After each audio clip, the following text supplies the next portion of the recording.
Herzlich willkommen zu einem neuen Video. In dem Video hier geht es heute nochmal um das Thema gynäkologische Gesundheit. Also ich möchte euch so ein bisschen meine Perspektive zu dem Thema mitteilen und noch ein paar Tipps zur natürlichen Intimpflege mit auf den Weg geben.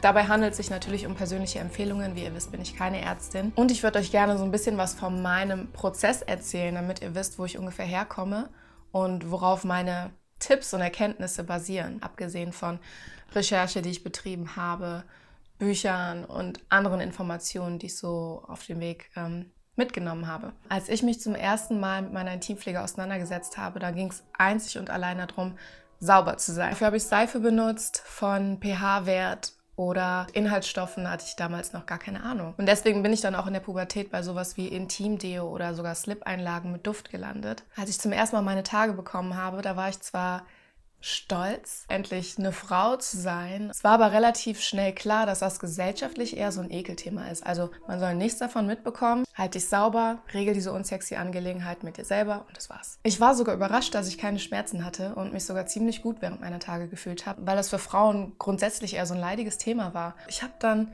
unterbewusst irgendwie auch angefangen, eher negativ von meinen Tagen zu reden, weil das so der allgemeine Ton war, obwohl es mir selber gar nicht wirklich so ging. Ich hatte also keine Schmerzen, nur so einen leichten bis manchmal starken Druck im Unterbauch oder im unteren Rücken und dann wusste ich, meine Tage kommen jetzt. Das aber auch, wie mir gestern aufgefallen ist, erst ab einem Punkt, an dem ich angefangen habe, Tampons zu benutzen. Ich habe also Binden und Tampons benutzt, das gekauft, was jeder gekauft hat, was praktisch war, was man halt so kannte. Und über Inhaltsstoffe und Nebenwirkungen habe ich mir da auch noch keine Gedanken gemacht. Ich weiß aber noch, dass ich mal bei der Thai-Massage war, wegen Rückenschmerzen. Und die Masseurin hatte wirklich ziemlich viel Wissen und hat mir dann noch viel mitgeteilt und hat mir zum ersten Mal gesagt, ich sollte doch eher Binden statt Tampons benutzen, weil die Tampons für Schmerzen oder Krämpfe und Stagnation im Körper sorgen können. Also meine Tage waren da, dann kam der erste Frauenarztbesuch und ich weiß noch, ich war super nervös. Ich hatte Angst, dass es weh tut, aber viel mehr noch habe ich mir einen Riesenkopf darum gemacht, unbedingt sauber zu sein, sogar frisch rasiert, obwohl man nur zum Arzt geht. Aber das ist halt das, was ich kannte und wusste und ja, man möchte sich ja auch nicht schämen, wenn man da ist. Auch wenn die Untersuchungen am Anfang noch relativ harmlos sind, weil man nicht mit Geräten untersucht wird, sondern nur mit dem Finger abgetastet, vor allem wenn man noch keinen Geschlechtsverkehr hatte, sitzt man ja trotzdem mit gespreizten Beinen nackt auf einem Stuhl und hält sein Allerheiligstes, was man bisher ja immer unbedingt verstecken sollte, ins Gesicht einer fremden Frau oder eines fremden Mannes sogar und wird dann abgetastet und berührt auf eine Art, wie man sich selber wahrscheinlich in dem Alter noch gar nicht berührt hat. Verfolgt man so ein bisschen die Geschichte der Gynäkologie zurück, findet man die Erklärungen dafür. Es ist eine Praxis, die nicht zum Komfort der Frau geschaffen wurde, sondern einfach nur möglichst praktisch für den Arzt sein musste. Die Geschichte ist sogar ziemlich blutig und brutal. Wenn ihr mal die Zeit findet, empfehle ich euch auf jeden Fall, das ein bisschen zu recherchieren, um das Gesamtbild zu verstehen. Hab mich da natürlich dran gewöhnt, weil ich mehr oder weniger musste und bin ab dem Punkt echt zu jeder Untersuchung gegangen und es war soweit immer alles okay. Dann wollte ich die Pille haben, habe sie super einfach und unkompliziert bekommen. Ich weiß nicht, ob man mir genau mitgeteilt hat, welche Nebenwirkungen da sind und die Packungsbeilage habe ich mir auch nicht so gründlich durchgelesen. Also ich kann nicht sagen, dass es mir bewusst war, was die Pille für Nebenwirkungen hat. Ich habe die also jahrelang genommen, mal abgesetzt, wieder genommen, mal die Pille gewechselt. Wollte damit vor allem auch meine Pickel loswerden. Lustigerweise habe ich vor ein paar Tagen noch in dem Buch hier was zum Thema Pickel in der Pubertät gelesen und wie eng das mit der Sexualität zusammenhängt und die Sexualität ausdrücken zu können. Es geht um Grenzen bei der Haut. Also wenn euch das interessiert, dann kann ich euch das Buch hier sehr empfehlen. Das ist Krankheit als Weg.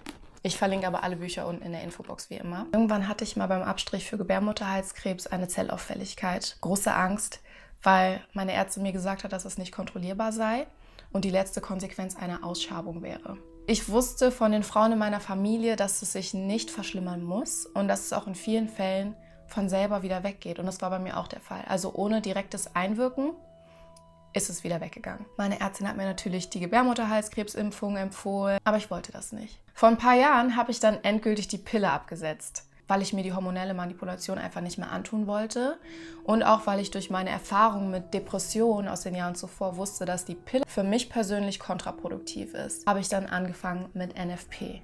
NFP ist die natürliche Familienplanung, darüber rede ich in dem Video hier ganz ausführlich und dadurch hat sich alles verändert. Ich musste mich plötzlich 100% mit meinem Zyklus auseinandersetzen.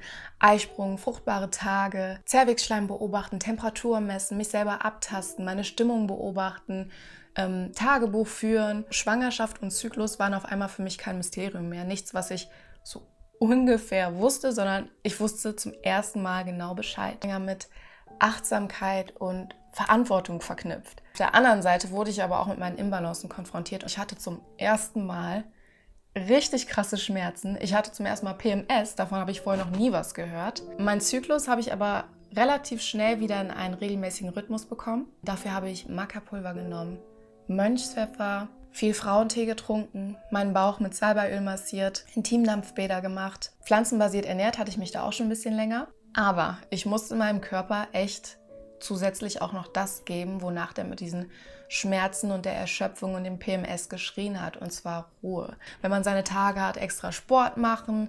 Also es kommt immer auf dich an, was du fühlst, aber ich kann für mich sprechen und auch für viele andere Frauen, die das mit mir geteilt haben.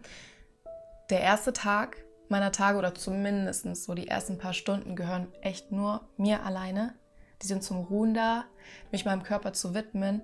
Wenn ich das nicht mache und entgegen dieser biologischen Bedürfnisse arbeite, die diese bestimmte Phase halt hat, dann schreit mein Körper auf mit Schmerzen, mit Erschöpfung. Und ich habe mal in einem Buch was ganz, ganz Tolles gelesen. Da stand, vielleicht sollte das, was die westliche Medizin als PMS kennt, Prayer, Meditation, Solitude genannt werden, weil es wahrscheinlich genau das ist, was eine Frau in der Zeit braucht. Wenn man auch mal drüber nachdenkt, dass wir halt einfach in einer Gesellschaft leben, die nicht darauf ausgelegt ist, Rücksicht auf die Phasen der Frau zu nehmen oder sogar Rücksicht allgemein, ob es jetzt im Beruf ist oder sonstigen Bereichen, das hat alles keinen Platz. Wenn man es so rum sieht, dann kann man die Menstruation nicht als Krankheit sehen oder als Belastung, sondern einfach nur als eine natürliche Funktion des Körpers, so wie Schlaf, die einfach bestimmte Anforderungen hat. Ich hatte auch mal eine große Zyste, die ist auch durch diesen ganzheitlichen Ansatz wieder weggegangen. Ganz besonders, als ich gelernt habe, dass es hinter jeder Krankheit noch diese metaphysische Ebene gibt.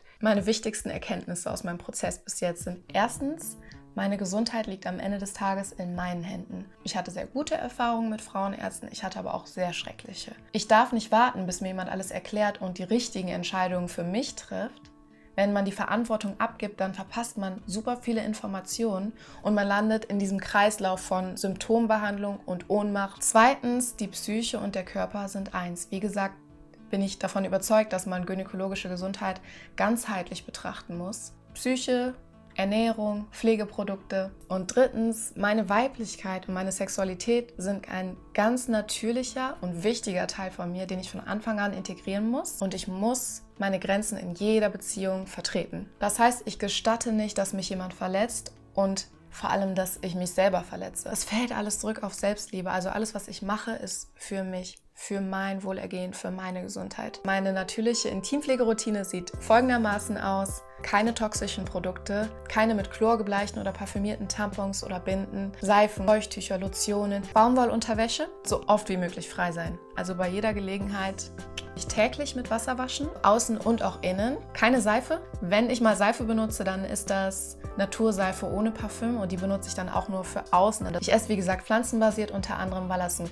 grundsätzlich krankheitsfeindliches Milieu im Körper hält. Ich trinke viele Kräutertees, besonders Frauentees und ich beobachte. Ich weiß immer, was los ist. Insgesamt nur Produkte, die Imbalancen selektiv, also gezielt ausgleichen, ohne die Flora zu stören. Ich mache Yoga, stärkt unter anderem den Beckenboden. Ich tanze, auch weil ich es liebe, aber weil es das Körpergefühl steigert. Außerdem stimme ich mich auf meinen Zyklus ein. Das heißt, ich beachte schon, in welcher Phase ich mich gerade befinde und kann dadurch meinen Körper oder irgendwelche Reaktionen besser verstehen. Ich mache das, um mit und nicht gegen meinen Körper zu arbeiten. Und ich nehme mir Zeit für mich. Ich habe Bücherempfehlungen für euch. Das kennt ihr bestimmt schon von mir. Das ist Dein Körper sagt, liebe dich von Lise Bourbeau. Das ist eine Liste mit der metaphysischen Bedeutung von Gesundheitsproblemen. Das Venus-Prinzip habe ich ganz zufällig in einem Second-Hand-Laden mal für ein paar Cents gekauft und dachte, ja, vielleicht interessant.